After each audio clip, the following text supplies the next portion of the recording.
Razak press meet లో గుక్క పెట్టి కన్నీళ్లు గారుస్తా ఏడ్చినటువంటి వర్మ గారు తన జీవితంలో ఇలాంటి రోజు ఒకటి వచ్చిందని చెప్పేసి ఆయన ఎక్స్పెక్ట్ చేయలేదు. అలాగే ఇంతకాలం ఆయన్ని చూసినటువంటి వ్యక్తులు అంటే బయట వర్మ గారు వచ్చి ఆయన మాట్లాడేటువంటి విధానం కావచ్చు, ఆయన చేసే చేష్టలు కావచ్చు, ఆయన రాజకీయం కావచ్చు, ఎంతో గంభీరంగా ఉండేటటువంటి వ్యక్తి ప్రెస్ మీదకి వచ్చి కన్నీరు పెట్టేటువంటి తీరు చూసిన తర్వాత వర్మ గారి సిచ్యువేషన్ ఏ స్థాయిలో ఉంది ఇప్పుడు నాకు అర్థమైంది.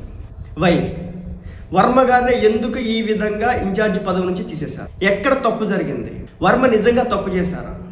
తన స్వప్రయోజనాల కోసం ఏమైనా చేశారంటే ఆ విధంగా చూస్తే మనకి ఎక్కడ కూడా స్వప్రయోజనం కనిపిస్తుంది. ఆయన ఎప్పుడైనా సరే చంద్రబాబు నాయుడు గారి ఫోటో లేదను, చంద్రబాబు నాయుడు గారి పేరే లేదను, ప్రోటోకాల్ పాటించలేదను, వీటినే టార్గెట్ చేస్తారు తప్ప నాకు అది ఇవ్వలేదు, నాకు ఎమ్మెల్సీ ఇవ్వలేదు, నాకు మంత్రి ఇవ్వలేదు, నాకు ఎమ్మెల్యే టికెట్ ఇవ్వలేదు, వీటి మీద ఆయన మాట్లాడ్డాడు అనమాట.